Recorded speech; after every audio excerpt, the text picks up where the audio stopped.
Idea, ya desde aquí estoy viendo a nuestro invitado, le cuento que él se llama David Delgado, él es periodista pero también es abogado y hoy vamos a estar hablando de un tema importantísimo, vamos a estar hablando de acoso laboral y cómo influyen a veces en el acoso algunas herramientas tecnológicas y le voy a hablar de una muy clara. Los benditos grupos de WhatsApp, que dicho sea de paso, yo medio odio, la verdad que sí. David, bienvenido, gracias por acompañarnos. ¿Cómo podemos definir el acoso laboral? Bueno, muy buenos días y gracias por la invitación. Realmente este es un tema sobre el cual hay muchas dudas porque no existe en Costa Rica una ley que defina qué es el acoso laboral. Entonces han sido los tribunales los que han venido definiendo a partir de la doctrina, a partir de libros que han explicado distintos autores qué es el acoso, pero básicamente es toda aquella conducta que pueda generar de manera sistemática un daño en la dignidad, en la paz laboral del trabajador, en la parte psíquica e incluso en la parte física o emocional de una persona trabajadora. Hay distintas perspectivas porque no solamente puede haber acoso laboral del patrono hacia el trabajador, puede existir acoso laboral entre compañeros de trabajo e incluso hay casos muy excepcionales de un trabajador hacia el patrono. Entonces, la figura del acoso laboral pues se da en diversas modalidades y pues como vos apuntás, pues también con las innovaciones tecnológicas esas modalidades pueden ir cambiando y es lo que hay que ir definiendo cuándo sí hay acoso laboral y cuándo no hay acoso laboral. David, ¿cuál es el tipo de acoso laboral o esas alertas que empiezan a encender los bombillitos de que algo no está bien y se está saliendo de lo normal? Sí, hay algunas características, básicamente podríamos identificar que hay acoso laboral cuando hay una intencionalidad, ya sea del patrón o del trabajador, es decir, del acosador, hay una intencionalidad por generar un daño a esa otra persona en sus actividades laborales, ahorita podemos poner ejemplos. Otra de las características es que el acoso se produce por un periodo prolongado. La Sala Segunda, que es la que rige la materia en temas laborales, ha establecido que podría ser más o menos una vez por semana, que haya alguna actividad o algún gesto o alguna intención de la persona acosadora de generar ese daño una vez por semana y aproximadamente en 6 meses ya es un periodo suficiente para constituir un acoso laboral.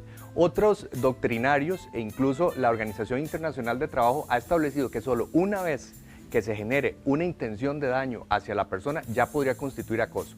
Pero de nuevo, como en Costa Rica no hemos ratificado este convenio ni tenemos una norma que especifique cuándo hay acoso laboral, lo que la Sala Segunda ha determinado es que se requiere, digamos, ese tiempo, una vez por semana, en un periodo de 6 meses, ya se podría constituir en acoso laboral. Y la intencionalidad de ese daño es no solo en la dignidad, es en distintas actividades como minimizar el trabajo que hace una persona, quitarle las herramientas del trabajo, ningunear los esfuerzos que hace o darle mérito a otros compañeros por el resultado del trabajo que haya hecho una persona. ¿Y cuál es el fin último del acoso laboral? Bueno, pues que la persona víctima desista y se vaya o renuncie a su trabajo. ¿Cuáles son, por ejemplo, las herramientas? Podríamos hablar de herramientas que utiliza el acosador, por ejemplo. Bueno, esto va a depender mucho de la actividad del trabajo propiamente que haga una persona, pero por ejemplo, quitarle facilidades como quitarle una computadora, estar en un ambiente laboral, qué sé yo, quitarle el aire acondicionado, comenzar a pedirle resultados en periodos muy cortos de tiempo, o sea, exigirle más de la cuenta a la persona trabajadora, podrían ser esas herramientas o esos ejemplos de cuando hay acoso laboral. Hay que analizar cada caso en particular, ¿verdad? Porque no existe una definición pues absoluta sobre cuándo hay acoso laboral o no. Mucho va a depender de cómo se va a sentir la persona trabajadora y cómo va enfrentando esas presiones o esas intenciones de dañar a la dignidad, la libertad, al final de dañar la vida humana. Podríamos hablar de lenguaje verbal también y lenguaje no verbal que hacen sentir mal a la víctima. Sí, de hecho se ha considerado que hasta un gesto, no se requiere de decir una palabra, hasta gestos, ¿verdad? Modos en que la persona acosadora puede incidir en la víctima es un claro ejemplo de acoso laboral. También, evidentemente, pues el maltrato verbal, es decir, malas palabras o ridiculizar a la persona, sentirla con vergüenza, hacerle sentir esa vergüenza, pues también es un ejemplo. Esto no solamente estamos hablando de un daño moral, es decir, un daño psicológico, que evidentemente para demostrar el acoso laboral pues hay que acudir a prueba específica, es decir, un dictamen psiquiátrico, forense o de medicina legal que nos permita identificar si esa persona ha sufrido un daño emocional, un daño moral o que incluso ha podido somatizar ese daño y ya se ve en náuseas, se vomita en el trabajo, tiene dolores de cabeza, es decir, ya una cuestión más física a partir de esa cuestión psicológica. Y si todo esto se produce, pues evidentemente esta prueba nos permitiría determinar si el acoso o las consecuencias del acoso provienen del trabajo o provienen de otras circunstancias que no son el trabajo. A ver, se me ocurre, por ejemplo, el WhatsApp, que es a lo mejor lo más común o la herramienta más cercana, pero también se me ocurre redes sociales. Claro. El trabajador tiene derecho a un descanso, es decir, un periodo en el cual pueda desatenderse de sus actividades ocupacionales y poderse recuperar para regresar a una jornada. Los grupos de WhatsApp evidentemente se constituyen en una herramienta de comunicación inmediata entre el patrono, los trabajadores, entre compañeros de trabajo. En jornadas laborales.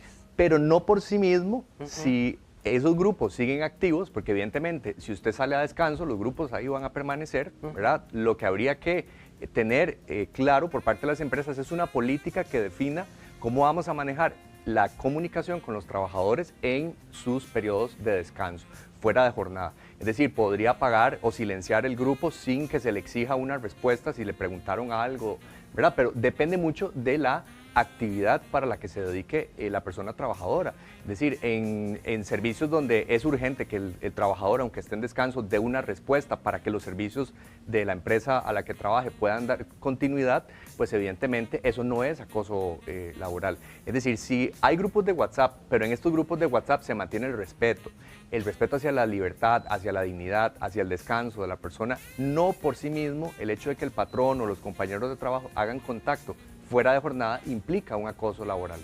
El lenguaje, por ejemplo, que se utiliza en los mensajes de texto para un trabajador, pueden pesar, por ejemplo, para sentar pruebas de que estoy siendo acosado laboralmente. Claro, el Código de Trabajo se acerca a una cuestión que podríamos definir como acoso cuando establece que es obligación del patrono tratar con respeto y decoro a los trabajadores.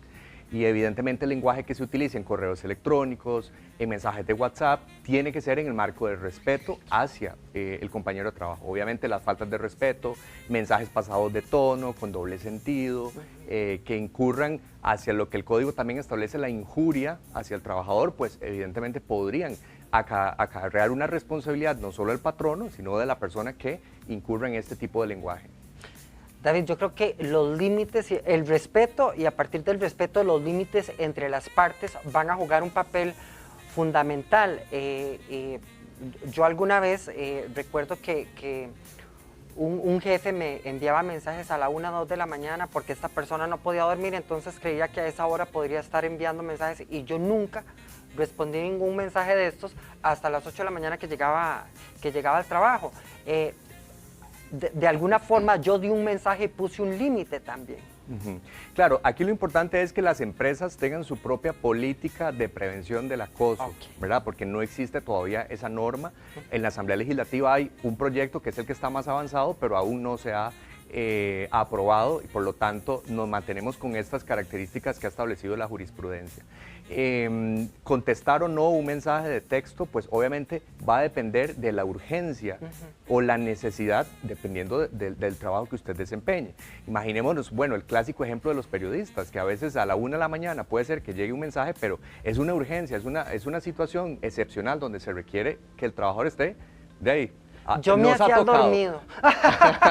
o no había señal. Ajá. Pero otras funciones, otros trabajos que de repente 1 de la mañana no es la hora indicada para pedir algo que se puede solicitar al día siguiente, pues sí es una cuestión en que el trabajador podría solicitarle al patrono que dada la no urgencia de esa gestión, entonces no contestar no implicaría responsabilidad y podría solicitársela al patrono que más bien se limite a enviar esas comunicaciones pues en horas donde usted pueda dar una respuesta. A mí me llama mucho la atención cuando algunos patronos dicen, bueno, es que se le está pagando, además, a ver, hay una figura, no sé, como que últimamente se ha puesto muy de moda, como que te pagan un cierto plus de disponibilidad. Eso es, que algunos trabajadores ni saben dónde está ese plus, pero que les dicen, ¿verdad? Entonces, eso da pie, David, como para estar muy pendiente. Sí, claro. La disponibilidad evidentemente es un componente del salario que requiere que un fin de semana, pongamos el ejemplo de algún juez de la República que trabaje de lunes a viernes y de repente deba estar disponible en sábado y domingo porque sábados y domingos hay accidentes, eventualmente hay que levantar pues algún cuerpo y está disponible en su casa y si lo llaman de la oficina, esa persona tendría que ir a incorporarse a sus actividades laborales y esa disponibilidad implica que en el momento en que lo llamen debe de responder a esa solicitud del patrono. Entonces, la disponibilidad pues tiene condiciones muy particulares porque además se debe de pagar, ¿verdad? No, vas a estar disponible este fin de semana, pero no te voy a pagar, digamos, el hecho de que tenés que estar alerta, atento, de repente no puedes irte a una actividad lejos de tu domicilio porque si el patrono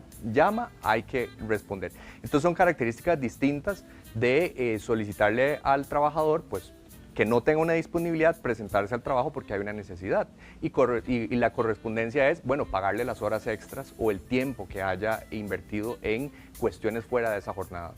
Muy bien, David Delgado, número de teléfono aparece en pantalla en este momento. El tema de hoy fue acoso laboral, vamos a tener que adoptarlo. Ahí aparece en pantalla por si usted necesita que le asesoren en este tema. David Delgado, muchísimas gracias por habernos acompañado y esta es su casa. No, muchas gracias a ustedes y aquí estaremos cuando tenga más dudas.